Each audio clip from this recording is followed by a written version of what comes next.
Scene switcher didn't work. Good evening, everyone. Thank you for tuning in for another live episode of the Back to the Bible broadcast. Micah and Jordan with you tonight. Reese is on his way to Idaho. So, folks, if you want to say a prayer for him, his wife, your mom, and sister, they all went together. Yep. And Reese is on his way to take a electrician exam. Sure. So, Yeah. be praying for him that everything will go well, that the trip will go well, and that they'll be able to come back and be with us. I was about to say next week, but we're actually going to be gone next week. Yeah. We'll have more to say about that with our schedule as we move forward. So, Mike and Jordan here with you tonight. Jordan, how are you? I'm doing good. My voice feels great. I'm sure. And I'm sure everybody else can tell my voice is fading, and I do not know why. Class, sermon, everything went fine. And then just all of a sudden this afternoon, it just went froggy on me. So, Jordan might have to do most of the talking for us as we move forward through this broadcast.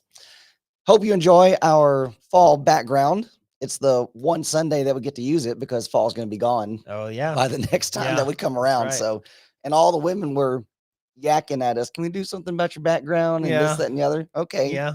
here's fall, but it's just the one Sunday because then we're going to be moving straight on into winter. Mhm. But I appreciate people putting in the effort and they're trying to help us So out. start looking for the winter That's one now. right. That's right. This is a live religious broadcast that is presented to you by the Church of Christ of Lake County here in Ronan, Montana, where you will receive theology without apology. If the Bible teaches it, that's what we're going to teach. We're not going to try to explain it away. We're not going to try to make excuses for it. And certainly, if what the Bible is teaching that something is a sin and somebody is living in that sin, we are going to talk to you about it and study it out with you as to why these things are sinful and why you need to stop it. And if you need help in stopping whatever it is that you're involved in doing, then we want to do our very best to help you in that regard. And that's a big shift that you would find from the denominational world because it's a whole lot of, well, what are we supposed to do about it? Can't judge them, so on and so forth. And that's not even a Gotta love denominational. them. Yeah, it's not even a denominational world problem. It's even our own brethren that will try to make those those same excuses. But friends, either sin is a serious matter or it isn't. And from what I'm understanding, my reading of the Bible, it was sin was serious enough to put Jesus on the cross. So if that's how serious it is for Jesus, then that's how serious we need to take it. And in the church with the Church of Christ here in Lake County, we are doing our very best to take sin seriously. We see the damage that it can cause, the hurt that it can bring, not only to the person that is committing the sin, but others around that might get caught up as collateral damage with the sinful activity. It it causes a world of hurt for everybody. So if that's the kind of church that you're looking for, that is honed in on those kind of things, realizing those kind of things, and wanting to help people truly turn their lives around, then the Church of Christ of Lake County is where you need to be. And we'll have more about that as we move to the end of our episode. I want to say welcome to our MCAT viewers. Channel 189 out of Missoula. They re-air this broadcast Saturday nights at, what have I been saying, 10:30? 10? Sure. Somewhere in there. It was 9, then it got bumped around. But anyways, it's still being aired over there. We appreciate that. If you're watching the re-air, why not watch us live Sunday night, 7:30 p.m., Facebook, YouTube, and Rumble. We do have a new subscriber shout out. I want to say welcome to Peter W. to the channel.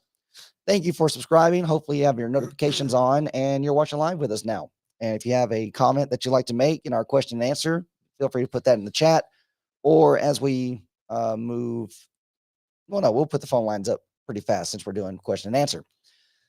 A good passage that came to mind as I was thinking about what we were doing with these question and answers was Acts chapter 4, verses 6 through 9, where you have after the day of Pentecost, the apostles are involved in still teaching in Jerusalem, and they are actually taken into prison for what they're preaching. Part of what they're preaching is the death, burial, and resurrection of Jesus the Christ. And the reason for his death, burial, and resurrection was because the Jews killed him. So they're laying that out for the audience that they have on the day of Pentecost and the days following. Well, they end up getting arrested. In verse 6 of chapter 4, Annas the high priest, Caiaphas and John and Alexander, and as many as were the kindred of the high priest, were gathered together at Jerusalem. When they had set them in the midst, they asked, by what power or by what name have ye done this? Then Peter, filled with the Holy Ghost, said unto them, ye rulers of the people and elders of Israel, if we this day be examined of the good deed done to the impotent man, by what means he is made whole. And in particular, it's verse 9. in that section about if we this day be examined. And that is the design of Christianity. Christianity is such a distinct religion that it is meant to be examined, scrutinized, and eyed by other people throughout just everybody that's around you ultimately. But a lot of people inside of Christianity, quote unquote, that claim to be Christians, they're not willing to have themselves examined. No, you don't need to ask me those kind of questions. Well, you got your faith, I've got my faith, you have your beliefs, I have my beliefs, and we're just going to stay separate and we're not going to talk about these things. But that was not the mindset of the first century brethren. They were more than happy to have themselves to be examined, and especially by people that were hostile to their position and to their movement. I mean, here are the exact same people that had falsely accused Jesus and put him to death, murdered him, an innocent man, and now they're standing before that same audience, and it's just they don't have the mindset that people have today. No, we're just gonna go, we'll be quiet, and everything will just be fine. We're not gonna rock the boat here. Peter says, if we're gonna be examined, all right, that's what we want. We want to be examined. So with this question and answer, we're not wanting it to just simply be with our brethren, which that's fine if we do have brethren coming in and asking us questions, but we are wanting people from the outside that would be watching these broadcasts and might have an issue or have some kind of problem with what we're presenting. Well, here's your opportunity to cross-examine what we're doing and what we're saying and what we're presenting. Anything you want to add on those lines? No, I agree. All That's right. why we open up our chats, give our phone numbers out, tell you to send us smoke signals, all that. Get a hold of us, talk to us. But even now, when we're doing question and answer, I agree. Yes, ask us questions. We're wanting to be examined, and then 1 Peter 3:15, we're supposed to be ready to give an answer to every man that asks us the hope that's within us with meekness and with fear. So it works into both avenues there, both coming from Peter. And with this broadcast, we, of course, are wanting to instruct people about God's simple plan for salvation, that you're needing to hear the gospel message, believe it in its entirety. And that's not just about Jesus being the Son of God, but that's what he has to say about what marriage is supposed to be, what your home life is supposed to be, the type of evangelism they're supposed to be involved in, all the doctrine, all the teachings that Christ was involved in giving during his life here on earth. That's also going to be wrapped up in the gospel message that we're needing to present to people. After people are hearing that and believing that, they need to repent of the sins that they've committed. Luke chapter 13, verse 3, be willing to confess with their mouth that Jesus Christ is the Son of God, John 12:42, be baptized, immersed in water for the remission of sins, Acts 2:38. Becoming a Christian, you then have the right and the privilege to live obedient until death, Revelation chapter 2 and verse 10. And if you like a free copy of Baptism Unwatered Down as a study help to go along with your examination of what we're presenting, and specifically on the topic of water baptism, we will send that to you for free. If you'll give us your mailing address, send that to us in the email, and we'll let you know more about that as we get to the end of the broadcast. Now, very quickly, we have to let people know about our new schedule for this broadcast. So the first and third Sundays, we will not be live. And that's because of the men's study that we're involved in. That was already a thing, but then they decided, okay, we want to do an extra Sunday. And I think that's taking place on the third Sunday. I think so, every 2 weeks. Yeah, every 2 weeks. So that will leave a second Sunday for us to be live, and or the fourth Sunday if it's a 5 Sunday month. November has 5 Sundays. First and third, we will not be live, but the second and the fourth, we will be. And we'll have a themed episode. And we're going to keep the last Sunday of every month as a question and answer. So some months, you'll only have one live episode with us. There'll be 2 live episodes, but one with a theme that we design. The last one's always going to be question and answer, just like this. And that's going to be the new scheduling that we have going on for a while. And it even could be with this whole third Sunday situation that we still might end up going live because they want to do it, but it's not a set in stone thing that it will actually happen. Yeah, the first is definitely a thing. The third one, they're still like, let's try this out. Right. So if there's enough heads up that, okay, we're not going to be doing this men's study, then we'll more than likely we'll try to put an episode together Mhm. if we have enough time. But don't cross your fingers on that. All right, getting into our study for tonight. This is a question and answer live stream, episode 144. Let me get my mic situated here. It keeps wanting to fall on me. And we do have some folks here in the chat. I want to call him Jason for some reason. Jeff Brown says, greetings. Glad to have him in the chat. Jason Gennario, long time no see from him. Howdy, all. Good to see you. Thank you for tuning in. Nick Shipman, did Jesus uphold the universe with the worst powers, baby? So we actually got some information. I haven't read through it yet. Nick, you can let me know if you looked into it. Also, any of that information that that gentleman sent to us. But again, I would have to argue, no, if he's humbling himself, emptying himself in the form of a man, and he's coming as a child, he's not in that role and having that ability to do those kind of things.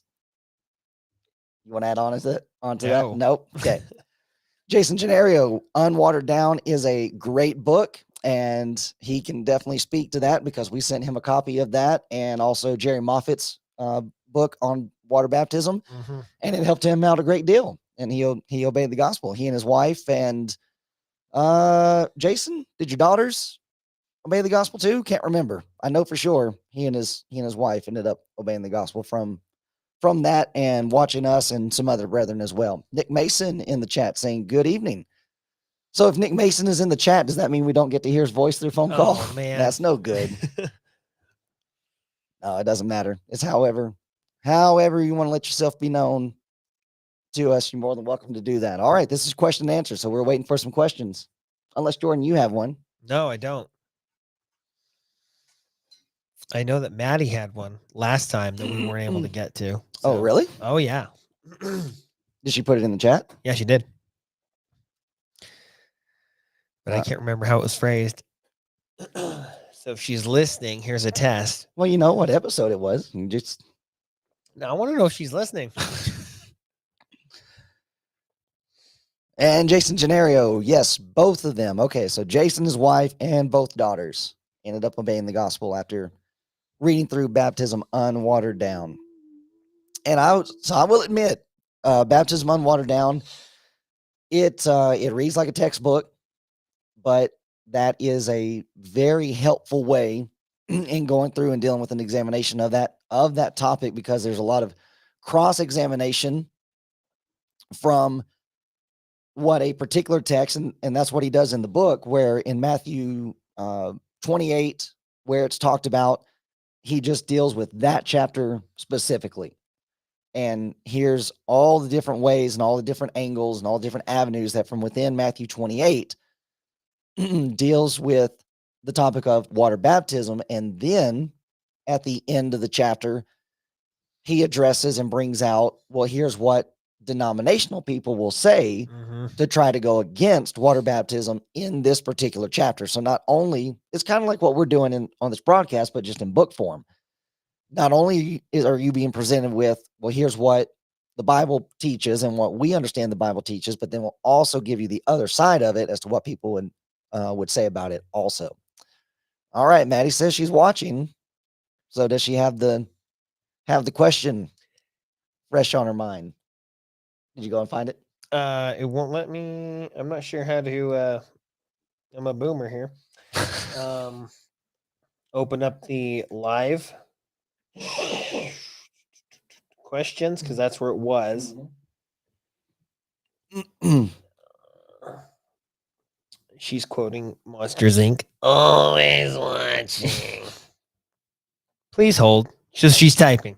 We'll let her do it. And what she typed was, please hold. Yes. That doesn't help us. Yes. We got dead air here. We need something. Please hold. Maddie, what do you want to know?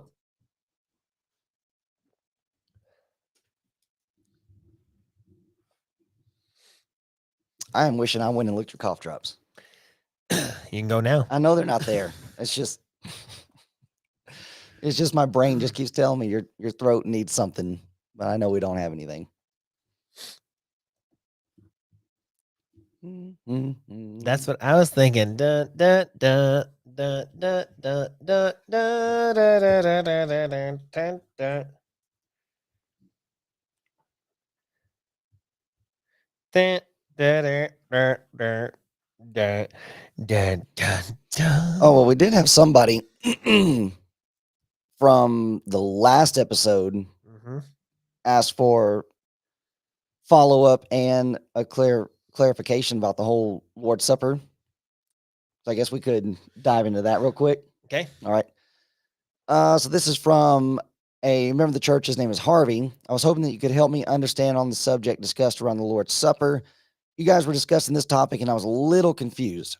Our local congregation has both a morning and evening service where we offer all acts of worship during both. In my mind, this offers those that were unable to attend the morning service an opportunity to join in all aspects.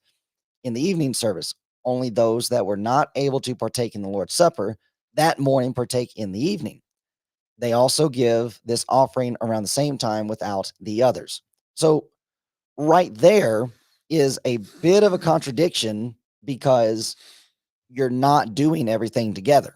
Mhm. And that's how it started. Our local congregation has both morning and evening service where we offer all acts of worship during both. Okay, you're offering all the acts, but you're not doing them together. In the evening service, you actually have a group that are doing something that you are not now doing.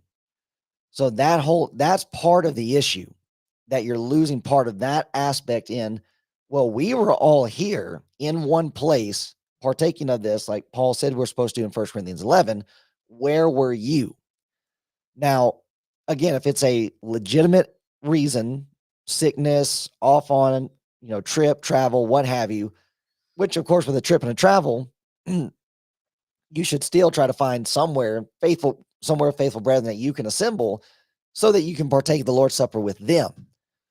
But in this situation of, oh, well, I overslept or I had to quote unquote work this, that, and the other to where you missed it. Well, then in that regard, the argument would be you just missed it because we're coming together to sing together. We're coming together to pray together. We're listening to the sermon together. We're giving together. Now you're not there to do this with us when we're supposed to. Now we're supposed to have this other time where you're doing this by yourself and isolated from everyone else while still trying to give the appearance as though we are doing this together. You may be in the same place, you may be in the same setting, but you're not actually partaking of it in the form and the fashion that God intended for it to be. So then he goes on, let's see, offering at the same time. Is this something that we should all be doing? Okay, so that we should all be doing together on both occasions. In looking at it from the scriptural position, yeah, if you were going to be consistent, then those that took it in the morning would need to then take it again in the evening if you're going to be consistent. However, my argument would be that if this is the set time that the congregation is in agreement that, okay, we're meeting at this time so that we can partake in these elements, then that's the time that people need to be there. Yeah, because then it would be two worship services Right. that are different, right? Yeah. Because then you could just do that throughout the day, and then it would be the drive-in thing that we always make fun Right. of. Well, can I get a Lord's Supper and 2 songs? I don't got time for a prayer, or whatever. So that wouldn't make any sense if everyone's coming together to eat the meal together. Then, yeah, that wouldn't make sense to. Well, let's just not sin, and we'll all do it again tonight, or not. Call it sin, call it whatever. Let's not, have them doing it by themselves. So we'll all do this again. There's no example of it in the scriptures. And that's what we talk about even with children's church. When people wanted to go and start doing children's church or what have you, they go, well, why can't we do it? There's no one says no. It's like, there's no example of it. It says, go not to children's church. Let's go back to, well, even the children's church, it all goes hand in hand. Yeah. Going back to 1 Corinthians 11, they came together in one place. And it says it twice.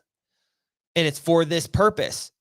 And he says, if you're coming to go eat at home. You have food at home if you're going to do this. But when you're coming together for this set purpose, you're coming together in one place. And he says, this isn't to eat the Lord's Supper, which it should be, but you're going to eat in one is going hungry, another one is drunken. All that. There's no, well, just how about you guys do one in the morning, do one later at night, do 3, do 4, do 5. So I think that'd be a stretch to do that, just to make sure to cover the bases. Like, you don't have to cover the bases if everyone's there. Right. And I understand the intention behind it. Okay, we want to make sure that everybody has an opportunity to take this. Mm-hmm. Okay, that is a good intention that you have, but it goes back to, where's the scriptural authority to actually implement something like this? And so then he goes on to say, should we not be having the evening service to accommodate those unable to attend in the morning? And I would say that's the issue. There really is no reason why they would not be able to attend. Like I said, if it's okay, you're going on a trip, obviously you're not going to be there. If you're at home sick, obviously you're not going to be there. But anything else should not be in any way, shape, or form a hindrance of keeping you from being away from what we're supposed to do here. So then, as far as, well, then should we just throw out, and I don't think he's necessarily saying this, but it kind of sounds like it, should we not be having the evening service to accommodate those that are unable to attend? I mean, still have your evening service if you're wanting to have the evening service. Okay, we want to come back so as to study later. Yeah, that's fine. But definitely I would not be doing it just from the standpoint of, oh, well, okay, these people missed, so now we're doing it for them and their benefit, when the agreement was, here's the time that we're supposed to be here. And it also made me think about, I always get these mixed up. Acts 17, where Paul preached until midnight. Mm-hmm. So Acts 17, Paul's on this long journey, but he deliberately lays over his trip in certain places so that he could meet with the brethren at a specific time and place on that Lord's Day. And even with that, it's a showing of, okay, it's not a thing of, well, we're, like Jordan said, we're breaking this up into three different things, 3 different times within the day. It's okay, I know the brethren are going to be together at this place at this time, so I'm laying over my travels so that I can be there with them at this set time. So even in Paul's situation, he knew when they were going to be there, and he deliberately laid over his trip so as to be able to do that. Then that just goes back to what we were talking about in that episode, is that when you were going in to do the job, we are trying to get you to think differently. That Mark chapter 12, verse 30-31, and thou shalt love the Lord thy God with all your heart, with all thy soul, with all thy mind, with all thy strength. This is the first commandment. So I guess I only want 30. Love the Lord God with your heart, soul, mind, and strength. Do we mean this? I mean, everybody knows this scripture. Do we mean this? We're trying to get you to switch your brain around, that when you go in for a job interview, are you going to be like the Muslim that says, I got to pray 3 times a day, plus, blah, blah, blah, blah, blah, whatever they go to say? Or, I mean, other people like, well, I got doctor's appointments, so you've got to let me do this, this, and that, or whatever. I got to go take care of my handicapped dog, or whatever it's going to be. You can go in there and say these things, but you can't go in there as true Christians. Go in there and say, hey, Sundays are a no-go, and turn society around. Don't go in there going, well, I have to do this. You go in there saying, I have to because I love the Lord with all my heart, soul, mind, strength. I love him so much, I'm going to go in there and fight for my Sundays so that I can meet with the brethren. And that's what the whole context of that was. It's not so much the black and white, what are we supposed to do at what time, and blah, blah, blah, blah. No, the underlying theme of what we were saying is we need to be changing our minds, brethren, to this is our life. This is what we're doing unto death. It's the thing we open up with, unto death. we're willing to die for him, but we're not willing to go, and say, well, I can't go to church. That's what we're trying to get you to turn your mind around about, is that, no, this needs to be the most important thing in my life. And then when you start doing that and you start showing integrity in that area, people are going to go, whoa, the denominations around are going to go, wow, that guy doesn't miss a Sunday. And, if we believe Matthew 6:33, and all these things will be added to you, put the kingdom first and all these things will be added to you. If we believe that God is going to take care of us, but seek ye first the kingdom of God, the church of God, and his righteousness. If your lifestyle is for the kingdom of God and his righteousness, all these things shall be added unto you. And that is, he's going to take care of you. That job interview doesn't work out. Guess what? There's another one down the street, especially after COVID. Everybody's hiring because nobody wants to work. And they've opened up, especially around here, all the pot shops, so nobody can work. So guess what? If you are showing integrity and you don't do pot and you are a Christian, you're going to get hired somewhere, and you can just go, you got 10 different offers of jobs. You can go to the one that says, yes, you can have Sundays off. So it's thinking that way. Back to you, Micah. Well, and especially going back to if it is job related, well, part of what makes anybody that is in the Church of Christ and that is a true Christian a good worker to have is going to be their biblical principles and their readiness to acknowledge the spiritual principles that are supposed to be in their lives.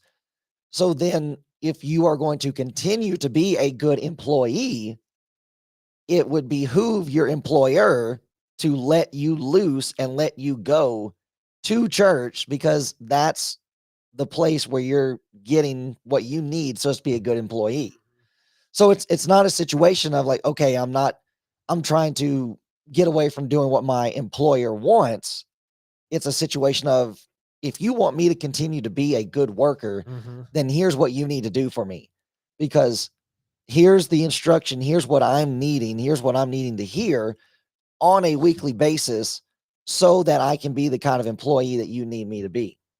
So let's work together on this. If you want to be a good employee, then you need to let me go on Sundays. And then they can see the people that miss on Sundays versus you that are not miss on Sunday, work on Sundays, and who do not have those Christian values, and see who's actually lining up with being a good worker, just a good individual in the community. I hunger and thirst. Let me go feast. Right. And it's, it also, that is a good standard and a good test to have, because, okay, you're claiming to be a Christian and a follower of Christ, and included in that is, okay, here are these things that you're supposed to be responsible to and that you're supposed to uphold. Well, and you're letting those slide.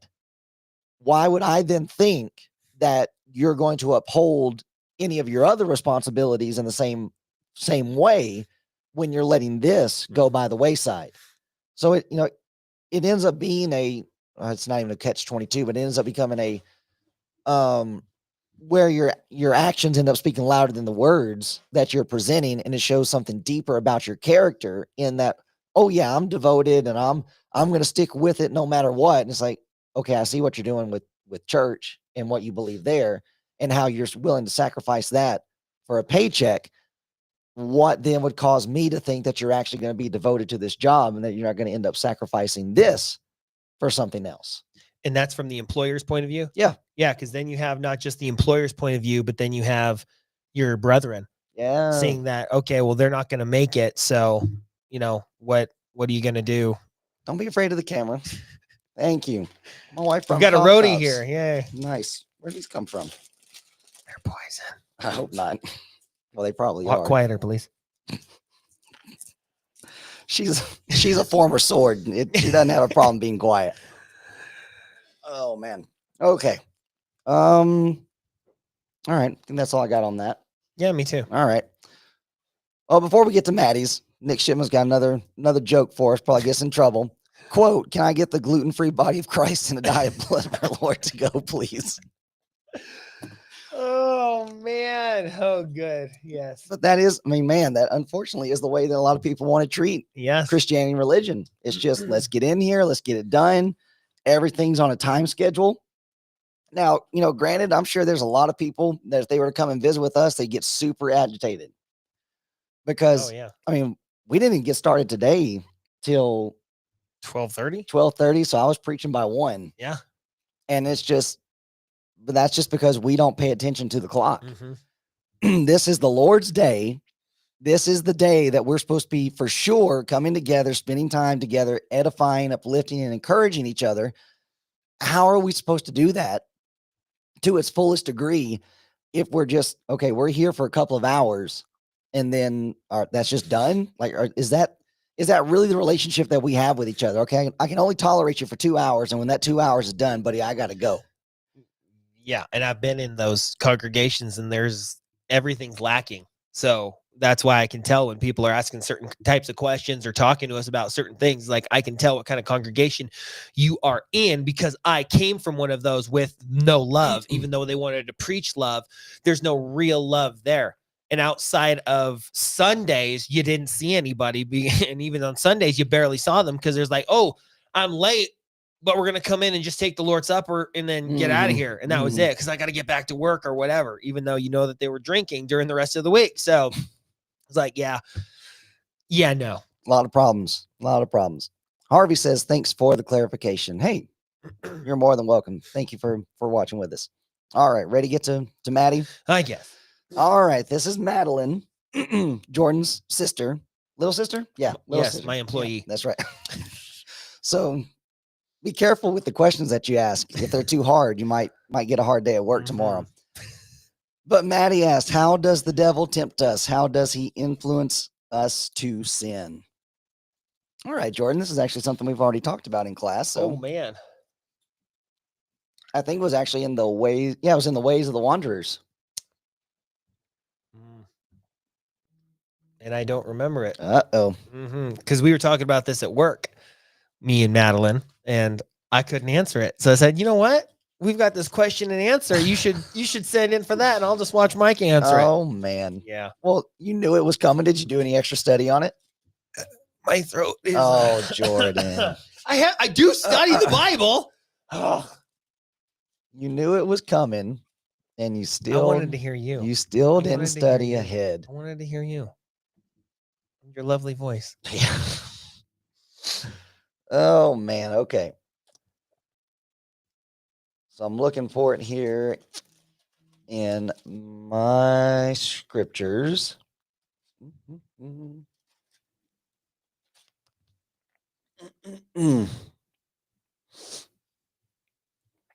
All right. So James chapter 1, we'll start in verse 12. Blessed is the man that endureth temptation, for when he is tried, he shall receive the crown of life which the Lord hath promised to them that love him. You know where we're going yet?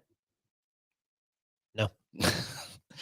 Let no man say, when he is tempted, I am tempted of God, for God cannot be tempted with evil, neither tempteth he any man. But every man is tempted when he is drawn away of his own lust and enticed. Then when lust hath conceived, it bringeth forth sin, and sin, when it is finished, bringeth forth death. Do not err, my beloved brethren.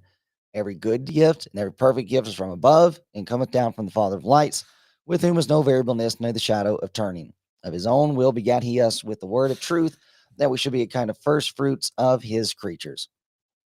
So in this context, as James is writing this to brethren, and he even starts out earlier in saying that we should count it all joy when you fall into diverse temptations, knowing this, that the trying of your faith works patience, but let patience have her perfect worth, that you may be perfect and entire, wanting nothing. So while the temptation is not going to be a fun thing to endure, there still is a purpose, or at least we can use the temptation for a purpose to our advantage, in that it's a trying of your faith. All right, what do you believe? Do you really believe what the Bible says, so that you're going to lean on that, trust on that, and follow through with what it is that we're supposed to practice in these situations?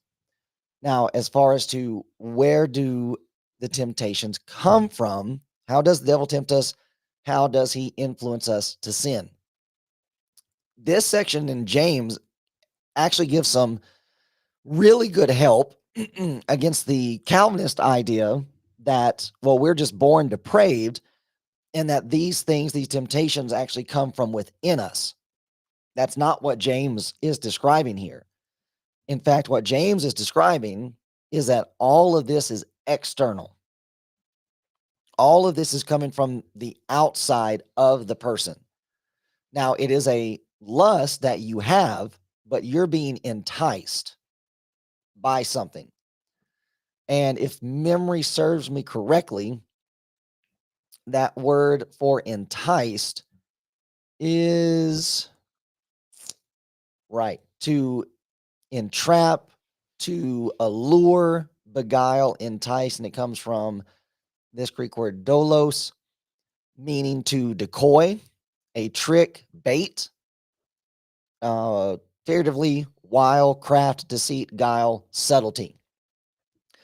So you put both of those together, you have an entrapment, an alluring, enticing, beguiling that is done by a decoy or that is done by bait.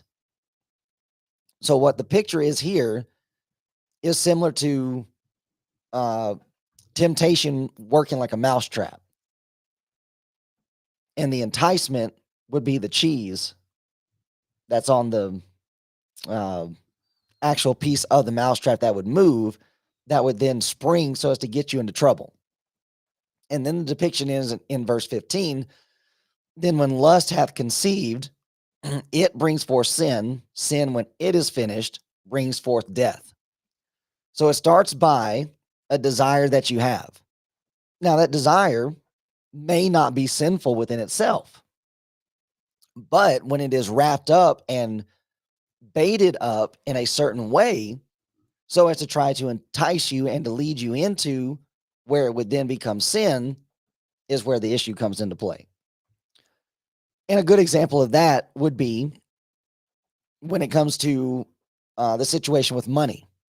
Okay, money is not evil, though most people have the wrong understanding of it, and it's because they misquote the verse, the passage that Paul wrote to Timothy.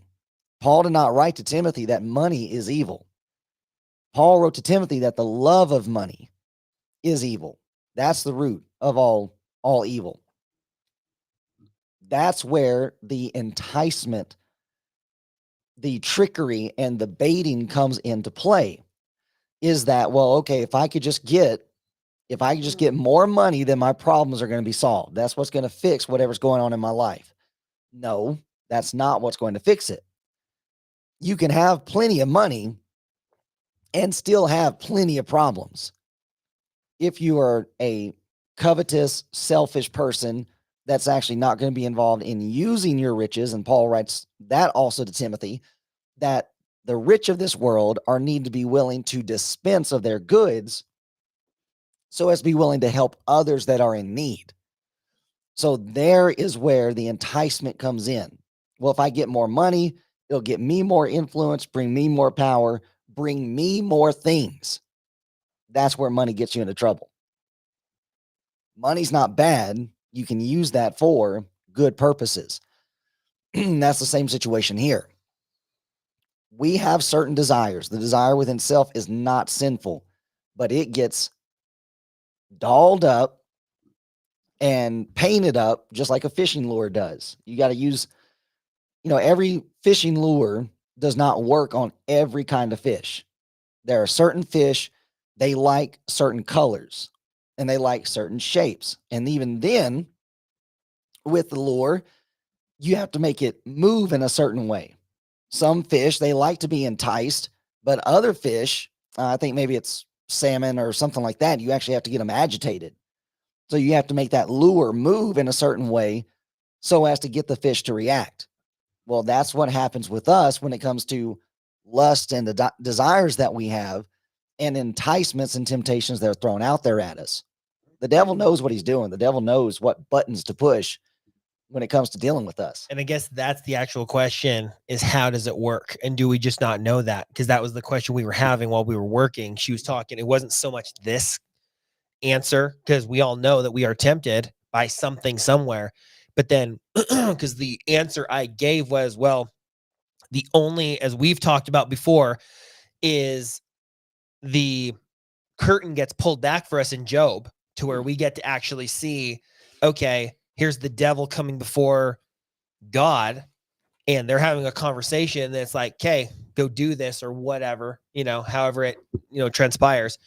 And then the devil, does whatever. And then, to go with the Calvinist friend, he would say the devil is literally here.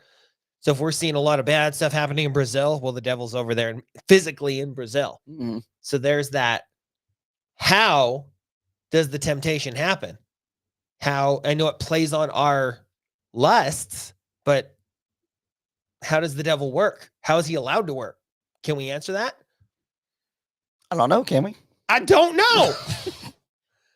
Jordan, ask a question. I'm asking. Study. Okay.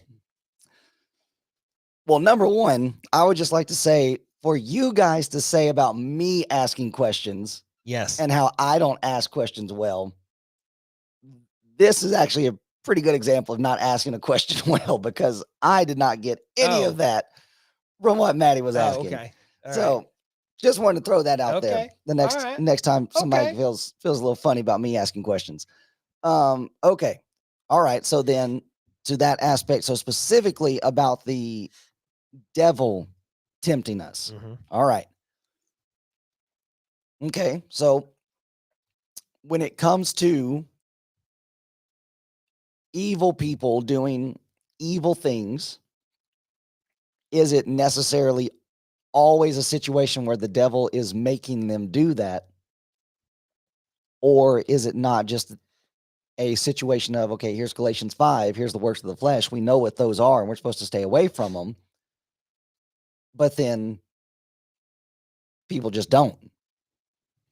Yeah. Because then you could be Proverbs Okay. is talking about be wise, stay away from her corner, stay away from these hooligans that are wanting to just cause trouble. And then you go, well, maybe I can just look at her corner, and then you're caught in bed and arrows to the, Mhm. and Through your liver. through your liver and fire to the chest, death. So yes.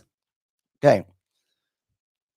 So in that realm, and I'm also thinking about this from the standpoint of how that the Jews in Jesus' time frame, they're described as being of their father, the devil.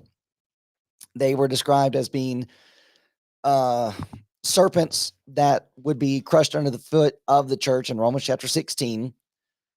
They are called synagogue of Satan in the book of Revelation, so on and so forth. So here's all these depictions of the Jews as being over here with the devil, doing his works and doing his deeds. Yeah, ministers. Exactly. So then when it comes to that, and would we say in that situation, well, the devil is tempting them? Sure, but it's not a literal temptation. That, okay, like we discussed with Judas in our John study, and then moving on into the book of Acts. Mhm. His lust was money, and he was a thief. Okay, and then there was an enticement that was thrown his way. That was with the Sanhedrin, the high priest will give money to whoever will bring this man to us. In all of that, would we necessarily have to look at it and say, okay, well, the devil himself threw that allurement out there?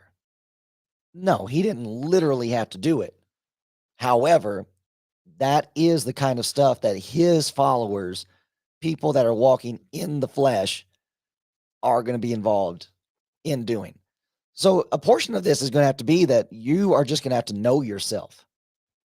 You're going to have to know what your issues are and be on the lookout for those type of things. All right, here are the things that I have a lust or a desire for.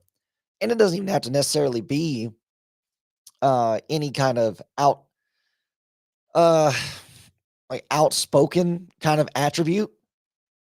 Just with, even with okay, it doesn't have to be the deliberate doing of bad things, because James even writes about, well, if you know something good to do Mhm, and you don't do that, that's a sin.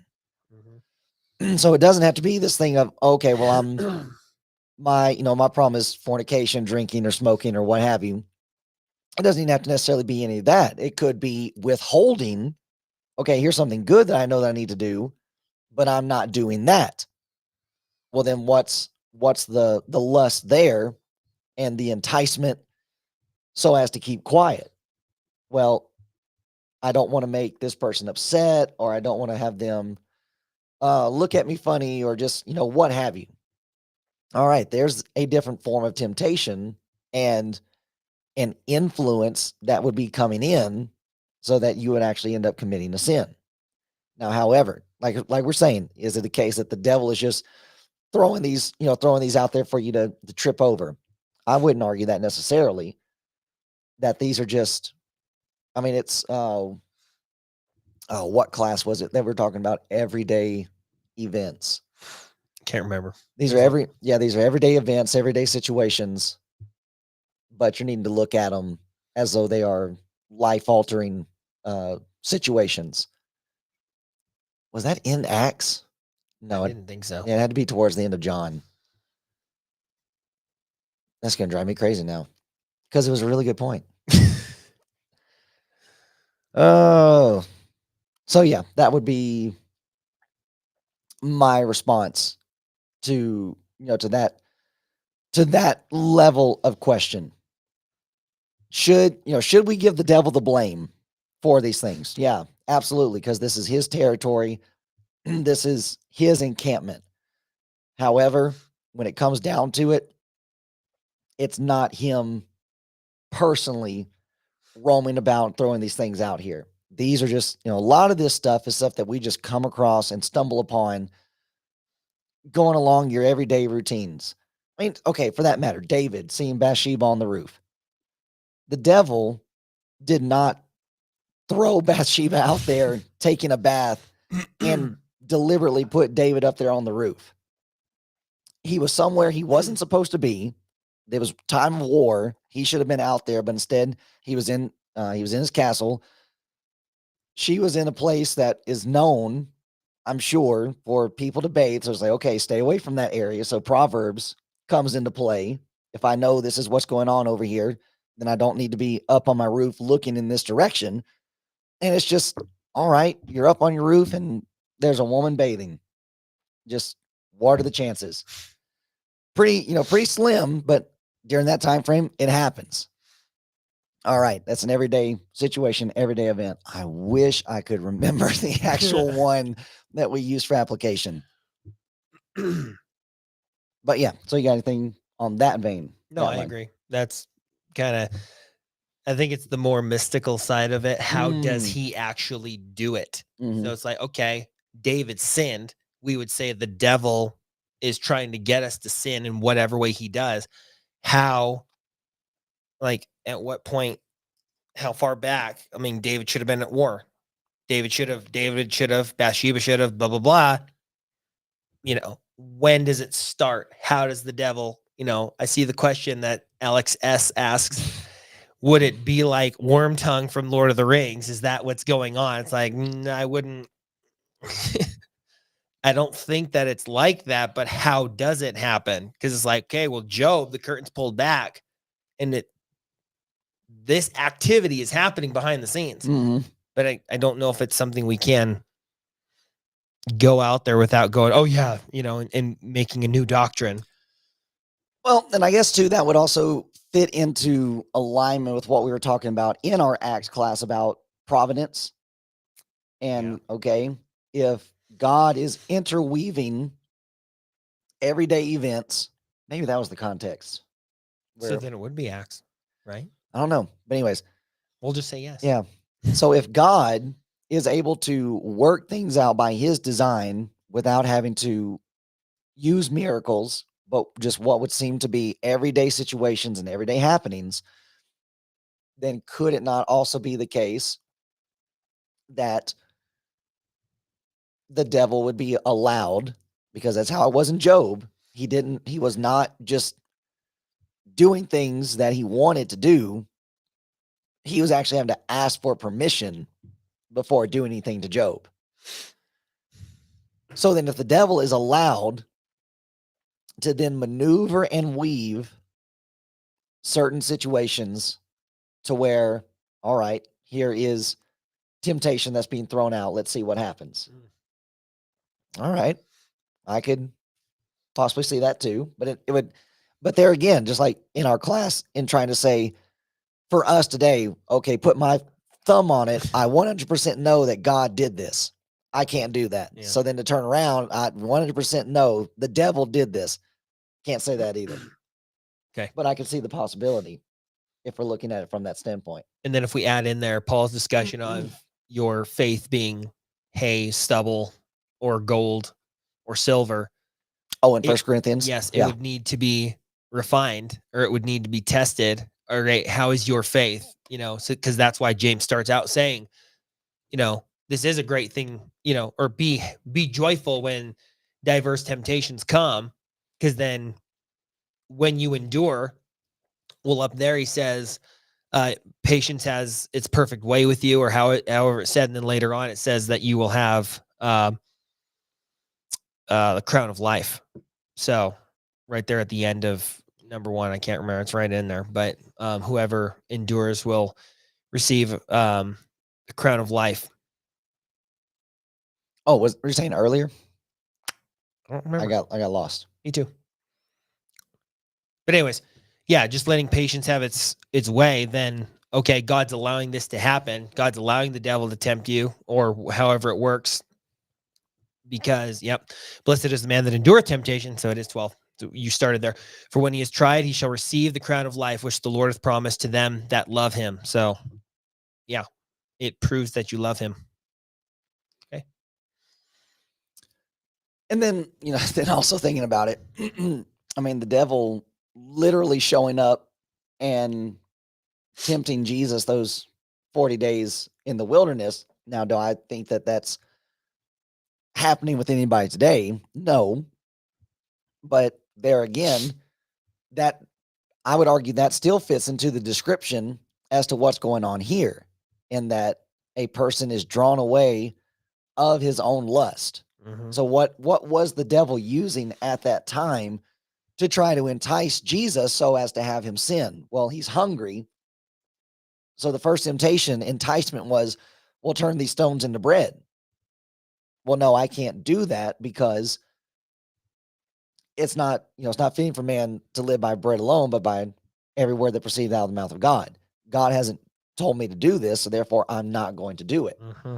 Then the next temptation was on a similar line with the turning of stones into bread, and that was, well, throw yourself off the pinnacle of the temple, and that he's misusing scripture. God has promised that he'll send angels, and you won't dash your foot upon a stone. There again, the enticement is to try to get Jesus to do something he was not authorized to do. So the lust would have been, okay, you've humbled yourself, you've lowered yourself into this fashion, but wouldn't it be so much easier if you just went ahead and elevated yourself back to where you were? Instead of being a servant, just go ahead and have yourself be as the Son of God. Do these things that would promote yourself and publicly have you stated as being the Son of God. There's the enticement. Well, so if we're looking at that kind of situation, I don't need the devil to show up literally to entice me with that kind of stuff. If that were an issue for me, then the involvement that I have with the different Republican groups would be a great enticing ground for me, in that, well, okay, bend how you would normally think on certain issues. I mean, well, since it's politics, become a politician, give a little here so that you can get ahead. Give a little bit, kind of deal. And that's where the enticement would be. And if that were a lust that I had, okay, I want power, I want recognition, I want position, then that would be the temptation for me to give into of, well, okay, just, sacrifice your belief, on this for now so that you can get into this position and move up higher. Now that I'm fixing to potentially move into city council, the same kind of thing as, one of the preachers here in town. Well, I hope you talking about all these different preachers doesn't hurt you when it comes to city council. So right there, that's him trying to throw an enticement my way of sacrifice what you believe and sacrifice what you would say for the sake of being able to be in this position. Not going to do that. Absolutely cannot do that. And that's not even an issue that I would have, when it comes to that regard. But that's a similar situation that Jesus was in, that people today could fall into, and you don't literally have to have the devil in your face throwing things out at you so as to have you fall into that temptation, and even bowing down and worshiping him, worshiping the devil so that he would grant him all the kingdoms of the earth. Okay, that was already something that was going to be promised to Jesus. He's going to have his throne established and he would reign forever over the kingdoms of men. And now the devil is just trying to, okay, well, that's what you want. I can give that to you. Bow down and worship me. No, I'm not. Excuse me. No, I'm not going to do that. So when you're looking at it from that standpoint of, well, here's the devil showing up and throwing these things out at Jesus. Anybody could do that. A coworker could come along and try to throw those kind of things out into your path. Fellow brethren can throw those kind of things out into your path. Family members can, do those kind of things so as to entice you to either fall back from what you believe and what the faith is, or try to have you promote yourself into an area where you shouldn't be going. He lives in you. Okay. It's good enough for me. All right. But as I said, going back to the whole providence aspect, is there, the potential that he is allowed to weave and maneuver? Hey, if God is involved and he's weaving and maneuvering through the affairs of our lives, very well could be. The devil's allowed at certain times to do the same thing. Halloween. Yeah, for sure. We got our scary font going on too. Yeah. All right, Clinton Little, going back to the previous discussion that we're having about the church assembly, you were referencing being a part of different groups, and I was a part of them too. Coming in, everything is structured, and we're out by this time every time. Clinton Little says those churches would say they were doing things in order, that start on time, worship, and go most Sundays. I have a response to that. Do you have a response to that? Anything off the cuff, off the top of your head? Oh, is this like a defense No, ish, or just kind of saying this is what they would say? Yeah. Okay. Yeah. And I know where he's coming from, because at times even I've used that argument. Well, but I wouldn't necessarily argue that way anymore. Yeah, I mean, I would say that's fine to start on time, worship, and go. Or start on time, worship, like be orderly. But when you never see the brethren except on that day, let's just say it's not even the people that came in late and everyone's rushing to give them the Lord's Supper because they missed it. Let's just say it's everyone getting there and you don't talk and you don't see anybody during the week. It is not the picture of Romans 12 and how you're supposed to be with your brethren. Or I'm forgetting it now, but I mean, when I think it's in Hebrews when the word fellowship is used. I cannot remember where it's at. I know I used it in a sermon, but the word fellowship in is it fellowship? I know it is. But the word means intercourse is what it says when you look it up in the Greek. And it's like, this is how intimate you were supposed to be. Not that intimate, but this is the word describing fellowship or something close to fellowship, if it's not that exact word. But this is how close you were supposed to be with your brethren. It's an intimate affair. So if you're just coming in, getting out, and you don't see them during the week, and then people go missing, and then no one ever goes out. I mean, that's the whole thing about Michael Shank's second book, is that nobody ever came and looked for him. And then the whole the whole end of his When Shovels Break, he talks about how many people go and search for those that end up leaving. And it's not a big percentage of people go looking for those people that go off. So that's what I'm talking about is, okay, let's just get this done and over with.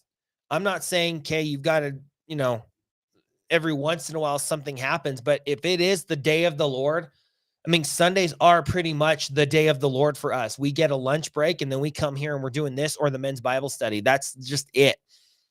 Bible study, worship. Worship involves the sermon, lunch, back to the Bible. That's our Sundays. And it doesn't necessarily have to be that for everybody else, exactly following that, but you should be doing something with your brethren. And if you never see your brethren, how can you say that you love the brethren or love Christ's church or love the kingdom or love this when you don't ever see them? And then it's like, how can you have deep, meaningful conversations? Your favorite verse in Matthew, which I don't remember, but it's about the house of therapy.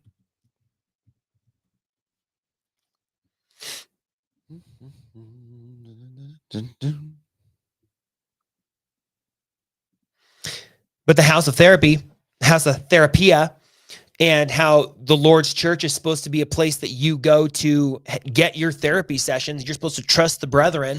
You're supposed to be able to lean on the brethren. How can that happen when that's all that ever is just Sunday, 9:45 to 12 o'clock and we're gone.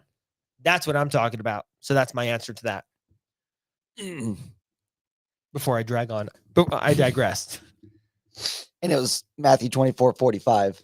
Who then is a faithful and wise servant whom his Lord had made him ruler over his household? And that's the Greek word therapia. But yeah, Clint, it's a situation of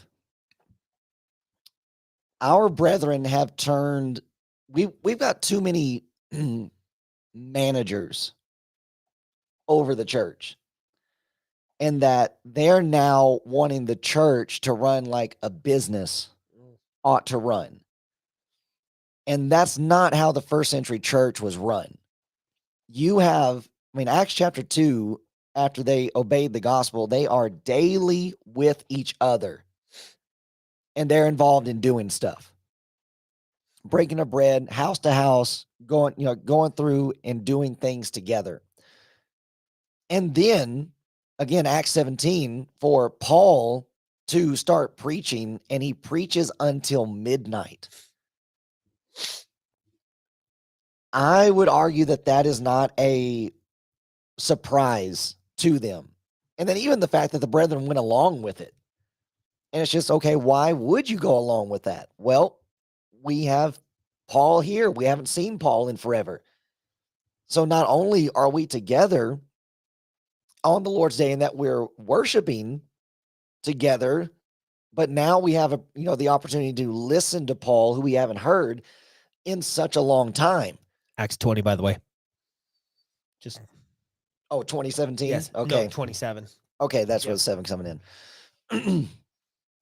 And that would have been the mentality that you would have had with the brethren in the first century, and also considering the fact that they're meeting in each other's homes. Yeah. All right. I mean, a house, like our house, my house, your house, is a place to come together, and we're just, we're hanging out and we're spending time with each other.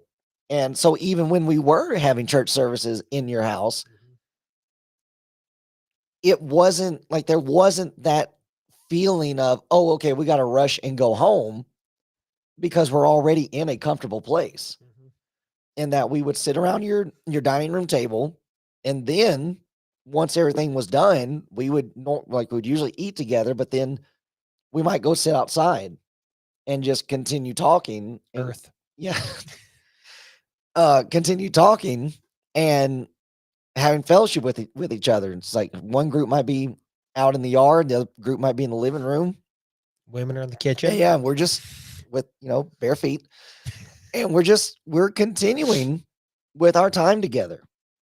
And that's what I would argue would be going on in the first century too. Mhm. So even there, this whole thing of, well, we need to get church services done so we can get on to other things. What other things? Mhm. What are you really needing to do on this day that you couldn't do any other day of the week? And that's part of the issue too, is now we have brethren treating Sunday as though it is just another day of the week. And that just goes to show also how far our culture has fallen, because it used to be in certain states throughout the country that they had, I think it's called blue laws in their towns for Sunday. And that was nothing was open on Sundays. Wow. No restaurants, no grocery stores, nothing. Everything was shut down Nice. because this is Sunday. You don't come to work on Sunday. You're supposed to be at church. Now look at where we are. It's the Rascal Flatts song. Sunday's just another day of progress. Oh yeah. Yeah. And that's Mary Bell. Yeah. Mayberry. Mayberry. There you go. And even that mentality has swept its way in with our brethren. And that's, well, okay, we come in here, here's the time slot that we give to God, and then the rest of the day Yep. is there for me to do whatever I want to do. Amen. That's not how it's supposed to be. And especially if we are supposed to be, so going back to the Hebrews, well, this isn't the one you're actually looking for, but this is just where my brain went with it. In Hebrews 10, 24, 25, and talking about the assembling of ourselves together, this is when we're supposed to be coming together and considering one another to provoke unto love and good works. Well, okay, I can only do that with you for a couple of hours, then I got to go. Yeah. That's really how you show your care for one another and trying to provoke one another to love and good works.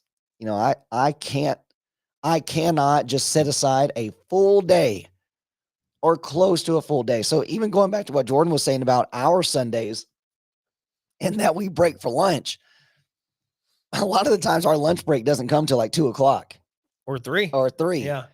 So from 10 and even, a little bit earlier for those of us that get there earlier to set up the VFW hall, some of us might be there from 9:30, 9:40 up until 2:00, or as it was today, 3:00.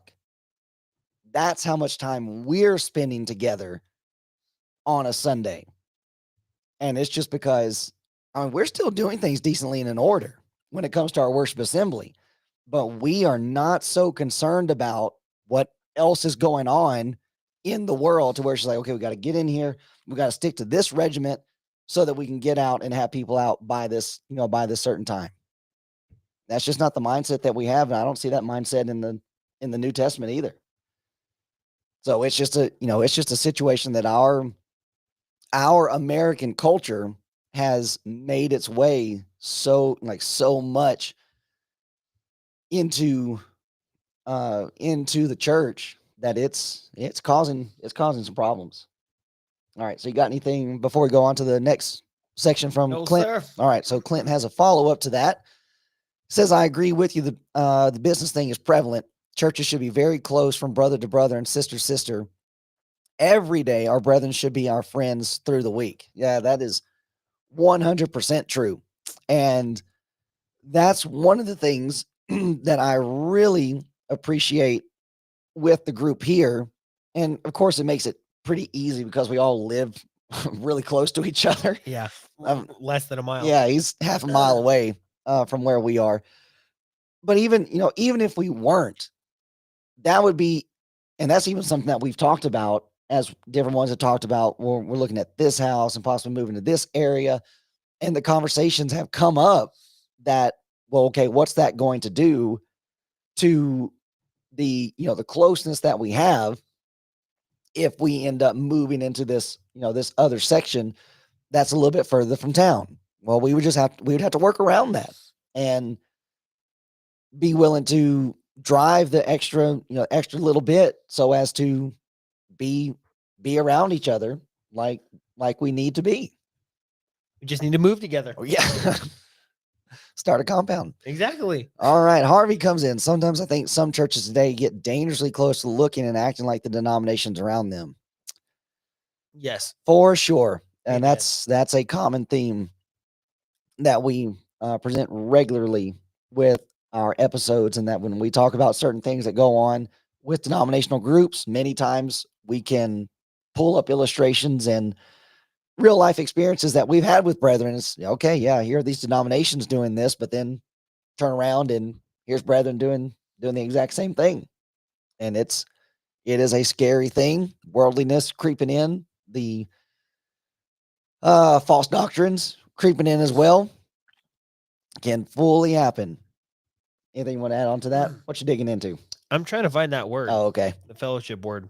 All right. Clinton Little, I'm 67. I remember the blue laws and I miss them. I have an internet business and told my wife I will not work on it on the Lord's day.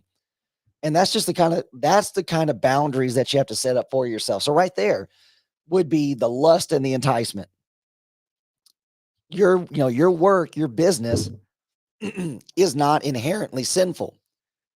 However, wanting to wanting to do good work for your customers or whatever it is that you're involved in doing, to where, okay, I'm so fixated and so desirous to do what would be categorized as I'm doing good work for these people and that the business I'm doing for them.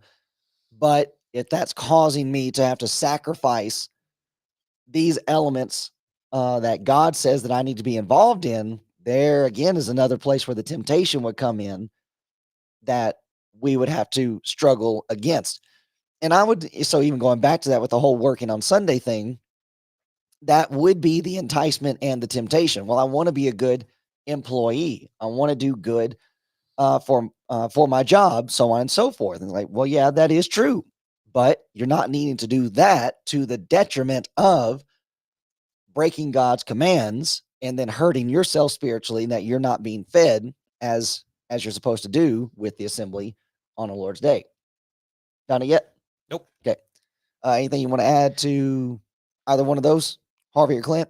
Blue laws. No, I agree. Well, I guess to the blue law is funny because the guy that I had a problem with at this job, the son here, even he called me on a Sunday and said, "Hey, I know that it's Sunday." So even he knew, being he's not a Christian and smokes, I think 10 packs a day. Had you brought that up to him?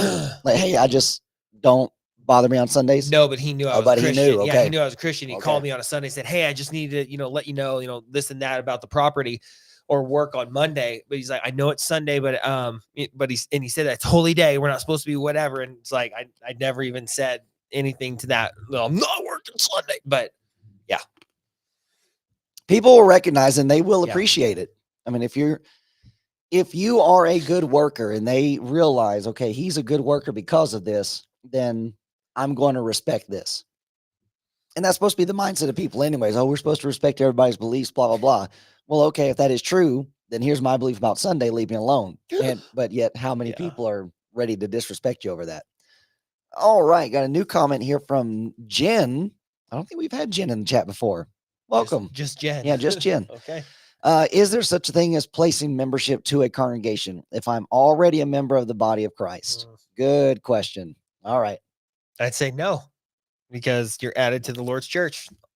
Acts chapter 2, verse 47. Mm-hmm. So yeah, when people talk about this, well, I haven't placed membership yet. So yeah, you don't find that in the Bible, but yet then people want to say, well, then I can keep moving on. And that's why, it kind of goes to two extremes on that, to where even what we were talking about today, well, the Ethiopian eunuch, he just gets baptized. Where's he going? He's not going to a congregation, which you can't prove, but he's going out here and he's just by himself. So there's no place, it goes to two different extremes on that. So I would say no, because of Acts 2:47. Right.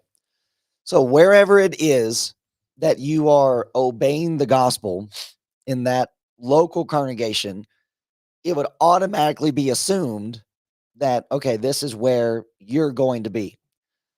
Now, as Jordan said, I can understand where brethren are coming from today. So today really is different from how it was in the first century. You wouldn't have had 15 different congregations in one town to where you're able to, place your membership at one of these places. It's just, okay, there's the church in Corinth. That's where, if you're living in Corinth, that's where you're going to be. So I would argue that is how it would need to be in every single town. There does not need to be 10 different congregations of churches of Christ in one town. That's nonsense. So that's part of where that tradition has come from. Is there necessarily a problem with it? No, I understand what brethren are trying to do because they don't want you just jumping around from place to place. You're needing to be settled somewhere. Now, but as far as it being a thing of, well, okay, I'm placing membership to a particular congregation when I'm already a member of the body of Christ. Yeah, anybody that is a faithful member coming in and being with us, we're going to treat you as though you're a member of the congregation here. Well, I haven't formally placed my, it doesn't matter. You're a brother, you're a sister, you're a member of this congregation. And if you're planning on moving and going to another place, like moving to another town or moving to another state, what have you, I mean, all right, you're not going to physically be with us anymore, but you're still a member here. No, you're out. You're done. I'm sorry. Yeah, you've deserted us. You're dead to us now. No, you're Sandals. no, you're still a member here, even though you're off somewhere else. So yeah, that even goes, that ties into the whole Lord's Supper situation. I understand what brethren are trying to do. I understand where that has come from, but it is not a necessary thing that people are having to do. So even in the situation like where we are here in Montana, we have my brother-in-law that just moved in from South Korea. Okay, not sure if he's going to plant here, stay here, if he's planning on moving to another state for work and all that kind of stuff. But he hasn't had to come to us, or we have to give him a letter saying, oh, is it your intention that you're placing your membership here? It's just like, no, you're one of us. That's just like, that's a given. Well, we have to see if he can pass through the fiery coals. Right. There's that initiation. Yeah. That's got to take place. You got to go on your first hike. Yeah. That should be something. That should be. Just kidding. We kill him. But so yeah, to answer that question, is there such thing? No. You obeyed the gospel, you're added to that congregation, or you're added to the congregation. Now, for those people at Pentecost, as they're going home, they're going to establish congregations where their home is. Those strangers from Rome, as they left Jerusalem and left that church to go home, they're going to establish churches. Those that were from Egypt, they're going to leave the Jerusalem church, go back to Egypt, and establish a congregation there. So on and so forth. Cyrene, Crete, Parthians, Medes, everything like that. Did you ever find your verse? I did, but we can move on and then I'll conclude with my thoughts. Okay. Well, that was the end of her question, and we're at an hour 20. Okay. So I'm okay with closing thoughts. Okay. So I did find it. All right. And if I could spell John right. There we go. All righty. So that which we have seen and heard, declare we unto you. 1 John chapter 1, verse 3. That which we have seen and heard, declare we unto you, that ye also may have fellowship with us. And truly our fellowship is with the Father and with his Son, Jesus. And you have it? Jesus Christ. Okay. And now I'm embarrassed, but so I want you to notice fellowship with the Father and fellowship with the Son, Jesus Christ. This is important, that the fellowship that we're having. Let's go to Acts chapter 2, verse 42. So I should have known. And they continued steadfastly in the apostles' doctrine and fellowship. There it is again. And in breaking of bread and in prayers. So there's that word. Koinonia? Yes. And then if you look it up, if you want to click on it, partnership, literally participation or social intercourse, or, the rest of it, communion and fellowship. So the reason this is put in a sermon and why I remember it, and it is a Hebrews passage, which is Hebrews chapter 13, verse 16. We're just coming, take the Lord's Supper and leaving and not knowing anybody, but to do good and communicate. Forget not, for with such sacrifices God is well pleasing. Yeah, Pleased. Okay, so we need to be communicating with our brethren. We need to be having fellowship with our brethren. This koinonia that we have with the Father and the Son, we need to have with the brethren.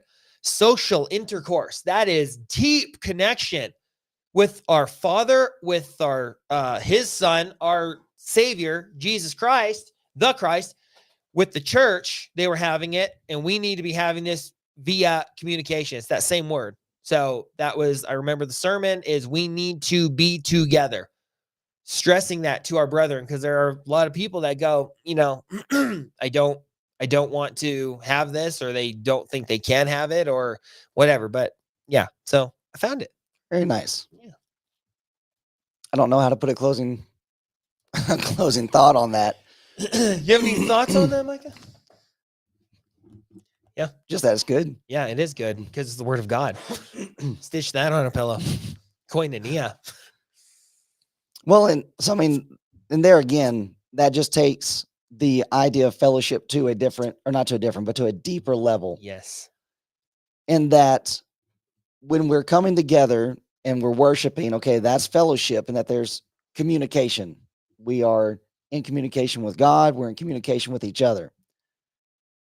But even as you have it being depicted in Acts chapter 2, after they obeyed the gospel on the day of Pentecost, their communication and their fellowship extended beyond just that one day.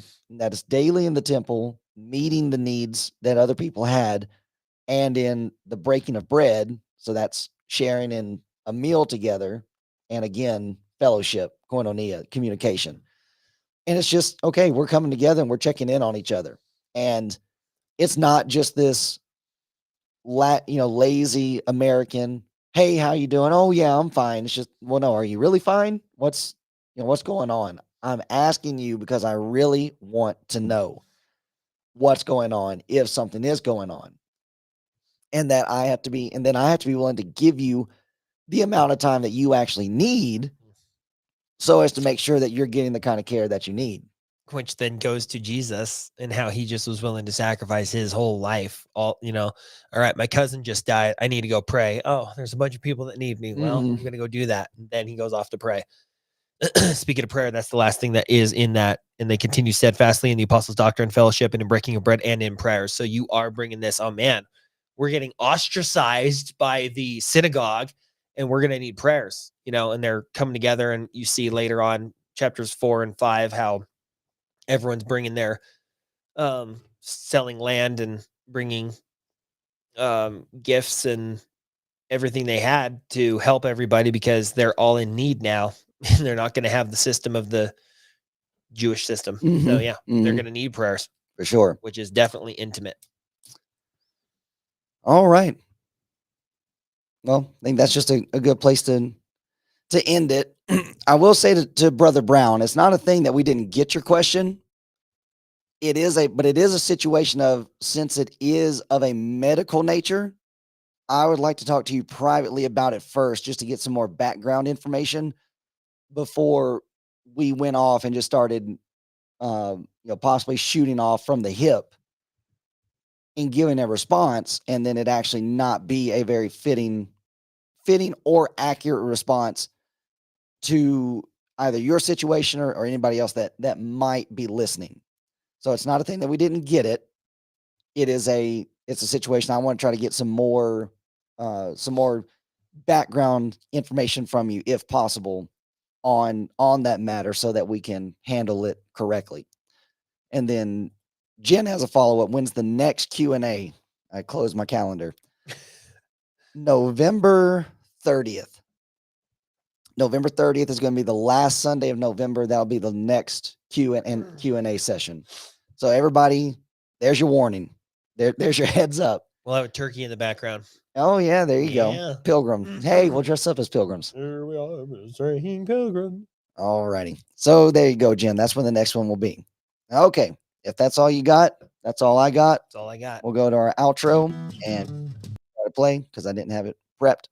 This has been come out and see us at the Ronan VFW Hall Sundays, 10 a.m. for our Bible class, and our worship assembly follows after that. Visit with us here at the Church of Christ of Lake County. This has been another live episode of the Back to the Bible broadcast, Sunday night, 7:30 p.m., Facebook, YouTube, and Rumble. We also have our Facebook page. We've missed however many Sundays. I can't remember what slides are coming up next. If you're not in the local area, but you want to stay up to date with what we're doing, then like and follow us on Facebook. We do live stream our sermons, and we're also sharing information from other sound brethren that we know throughout the country. And we're posting their articles and their videos that they're posting up on their blogs and YouTube channels. So be sure to follow us over there, and you'll get more than just us. Be sure to subscribe to the Church of Christ on Lake County on YouTube. That's where we upload our classes. Our Acts class from today will be uploaded tomorrow morning. We're in Acts chapter 2, and we were studying in depth Joel 2, Joel 3, the prophecy that was made there in the quotation that Peter makes of it in his sermon. Our 1 Corinthians class, John study, Matthew class, Ways of the Wanderers, Caring to Correct, all of those are over here on the playlist on the Church of Christ of Lake County YouTube channel. And then we have, Gilding Jordan's Way. Yeah. You can tell I got excited because my voice cracked. So you're thinking this Thursday? I'm thinking this Thursday. Nice. Okay. And we've been doing that around 6:30. 6:30ish. Okay.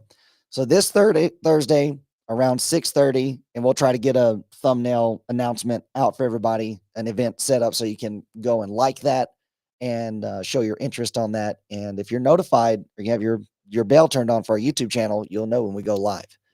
And then we have our contact information. If you would like that free book, or you have a topic that you'd like for us to study, video, blog, whatever for us to look into, you can email us that at cfcoflakecounty@gmail.com.